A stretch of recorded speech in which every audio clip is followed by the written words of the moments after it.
네, 만나 뵙게 돼서 반갑습니다. 제 목소리는 잘 들리시죠? 네.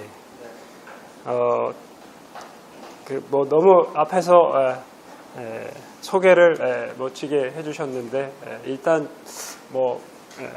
최근에 한 몇 년 정도 기능의학에 관련해서 이제 공부를 하면서 그리고 그 와중에 이제 제가 전혀 모르던 세상이 이 마이크로바이옴, 미생물의 세상이었었고, 그래서 이쪽 공부를 하면서 저도 상당히 많은 것들을 좀 알아가고 깨달으면서 의학의 큰 그림이 지금 바뀌고 있다라고 생각을 해서 이제 이런 관련 분야에 대해서 공부를 계속하고 강의를 좀 했었었고요. 오늘 제가 맡은 분야는 저희가 총 5개 이제 강의로 나눠져 있는데, 그런 부분들에 대해서 제가 이제 아무래도 좀 총론적인 부분을 해야 될 것 같아서 오늘은 이제 전반적인 이야기들을 말씀을 드릴 겁니다. 그리고 여러 계층의 이제 지식을 가지신 분들을 모아놓고 하다 보니까 어떤 분들한테는 좀 너무 쉽다라고 생각할 수도 있겠고, 어떤 분들은 조금 어렵다고 생각할 수도 있겠지만, 일단 어쨌든 제가 준비한 대로 진행을 좀 해보도록 하겠고요. 사실 좀 여자분들이 좀 많이 왔으면 했는데 남자분들이 좀 많으시네요. 예. 오늘 얘기의 많은 부분이 좀 여성과 관계된 이야기들이 좀 많이 있습니다. 그래서 제목은 마이크로바이옴과 의학의 패러다임 전환이라고 붙였고요. 함께 산다는 거, 리빙 투게더, 공생이라고 이야기합니다. 그래서 공생이라고 하는 것이 이제 생물학의 큰 화두가 되고, 그러면서 전체적으로 인간을 바라보는 시각, 이런 것들이 다 같이 변화가 되고 있습니다. 2015년도에 그 연두연설에서 오바마 대통령이 정밀의학 이니셔티브라고 하는 걸 이제 발표를 했죠. 그러면서 수천억을 투자하는 그런 것들이 이제 발표가 되는데, 여러분들 요새 정밀의학 아니면 맞춤의학, 유전체를 바탕으로 해서 인간은 모두 다르다. 그래서 개개인에 맞는 정확한 정밀한 의학이 지금 큰 화두로 떠오르고 있고, 그런 것들이 이제 신문에서 많이 나오는 것들을 보실 수 있을 겁니다. 그런데 이것이 발표된 이후에 1년 후에 2016년에 마이크로바이옴 이니시에이티브라고 하는 걸 다시 발표를 합니다. 그러면서 여기에 마찬가지로 수십억 달러를 투자를 하겠다라고 이야기를 하고 있고, 그 이후에 이런 것들을 보게 되면 이런 것들이 의학의, 생물학의 큰 하나의 흐름을 읽고 거기에 투자를 하는 현상이 되겠죠. 그래서 의학의 변화이기도 하지만 거대한 산업이 이렇게 탄생이 되는 겁니다. 정부의 직접적인, 국가의 직접적인 투자가 수천억이 이루어지고 거기에 부수적으로 여러 가지 산업들이 생겨난다라고 가정을 하면, 이 마이크로바이옴이나 아니면 정밀의학, 이런 유전체를 바탕으로 하는 의학의 시장이 엄청나게 커지고 있다는 걸 보시면 될 것 같고요. 그래서 정밀의학이 이제 우리나라에 좀 화두가 되고 있고 한다고 하면, 우리가 미국을 그대로 쫓아간다라고 가정을 한다면 앞으로 1, 2년 이후에 지금 이제 많이 얘기들이 나오고 있지만, 마이크로바이옴에 대한 이야기들은 여러분들이 이제 오늘 이 세미나에 참여한 이후에 관심을 가지고 보시면 뉴스나 이런 데서 수시로 그런 이야기들이 많이 나오게 될 겁니다. 그래서 함께라고 하는 게 의학과 생물학의 키워드가 됐죠. 우리가 공감이라고 하는, 사회학에서는 최근에 공감이 큰 화두가 됐던 것처럼 의학이나 생물학에서는 이 공생이라고 하는 것이 가장 큰 화두가 되어져 왔습니다. 그런데 이런 것들이 사실은 우리가 같이 살고 있는, 우리와 함께 살고 있는 미생물들에 대한 지식이 이제 시작 단계라는 거죠. 근데 시작 단계에 주는 이 임팩트가 이렇게 큰데, 여기에 대해서 지식들이 쌓이게 되면 사실 저희가 알고 있는 세상과는 전혀 다른 세상이 될 수도 있을 거라고 생각을 하시면 될 것 같습니다. 그래서 이런 공생이라고 하는 부분, 이제 심바이오시스는 공생이고요. 코오퍼레이션은 협력, 협동, 그 다음에 코에볼루션은 공진화, 함께 진화해 왔다, 이런 개념이고, 커뮤니케이션은 다 아시는 것처럼, 그렇기 때문에 우리와 인간과 세균들의 소통의 대화가 어떻게 이루어지느냐가 건강이나 여러 가지 많은 부분의 핵심적인 요소가 된다라고 하는 것들입니다.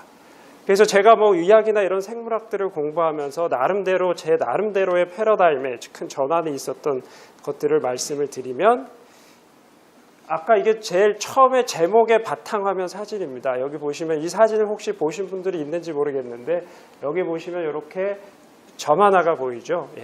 요거를 페일 블루 다시다 그럽니다. 창백한 푸른 점이라고 얘기를 하고요. 이거는 보이저 1호가 1990년도에 태양계를 딱 벗어날 때 칼 세이건이 우주선의 카메라 방향을 지구 쪽으로 돌려라. 그렇게 해서 지구를 딱 찍었더니 이렇게 작은 점 하나로 보였습니다. 그래서 그 점을 보면서 이런 얘기를 했죠. 지금까지 살아왔던, 정말 죽을 힘에 살아왔던 그 모든 인간들이 살고 있는 바로 이 땅이 이 작은 점 하나다. 인간이 어떻게 보면 그 광활한 우주에서 보면 지구도 이렇게 작은 점 하나로 보이는데 그 속에 사는 인간들은 훨씬 더 그것보다 작은 점이다. 이런 의미로 표현을 한 것이고요. 생물학에 이것과 유사한 개념이 있습니다. 바로 생명의 나무, 생명의 나무라고 하는 개념들이 있습니다. 그래서 우리의 조상을 따라가다 보면 끊임없이 공통조상들이 나타나게 되겠죠. 그래서 지구상에 존재하는 모든 생명이 하나의 공통조상에서 갈라져서 끊임없이 갈라져서 현재까지 와 있다. 이런 개념이고, 이 개념에서 보면 지금 우리 인간도 그 많은 가지의 가장 끝쪽에 있는 한 가지일 뿐이라는 거죠. 그래서 아무리 이렇게 큰 힘을 가지고 있는 사람도 생물학의 이 생명의 나무의 개념으로 보면 그저 한 가지의 한 잎사귀 정도 수준밖에 되지 않는 거죠. 그래서 인간도 나도 결국 한 점 자연의 일부일 뿐이다 라고 하는 것들이 생물학에서 주는 큰 의식의 전환 중에 하나가 될 수 있고요. 그 다음에 하나가 이제 오늘 말씀드리는 마이크로바이옴과 관계된 건데, 사실 인간에 대한 모든 것을 우리가 휴먼 제노մ 프로젝트를 통해서 인간의 유전 정보를 다 알게 되면 정말 너무나 많은 것을 알 거라고 생각을 했는데, 막상 그 결과물을 펼쳐보니까 알 수 있었던 것이 별로 없었죠. 그런데 그 휴먼 게놈 프로젝트를 진행을 하면서 유전자를 해독하는 기술이 엄청나게 발전을 하게 됩니다. 너무나 빠른 속도로 유전 정보를 얻을 수 있고, 그러면서 알게 된 것이 그동안에 우리가 미생물을 관찰할 수 있는 수준은 현미경으로 보거나 아니면 배양을 하거나 염색을 하거나 이렇게 해서 볼 수밖에 없었는데, 실제로 미생물을 관찰하지 않더라도 유전 정보만을 통해서 어떤 미생물들이 우리 몸 안에 존재하는지 알게 됐는데, 그것을 알게 되면서 사실 우리 몸 안에 너무나 많은 미생물들이 살고 있다는 걸 알게 된 거죠. 그래서 휴먼 게놈 프로젝트가 완료가 된 이후에 바로 휴먼 마이크로바이옴 프로젝트로 넘어가게 됩니다. 그러면서 여기에서 많은 결과들이 나오면서 현재 이 마이크로바이옴이 인간의 건강이나 여러 가지 진화나 여러 가지 생물학에 끼치는 영향들에 대해서 지속적으로 알려지고 있는 것이고요.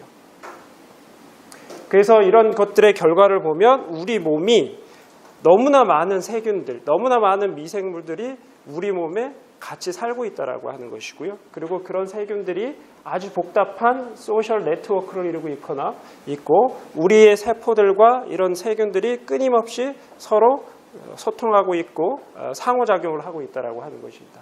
그래서 이런 것들을 이렇게 마이크로 코스모스, 우리 몸 자체에 아주 작은 이런 복잡한 우주가 있다라고 그렇게 은유적으로 표현을 하기도 합니다.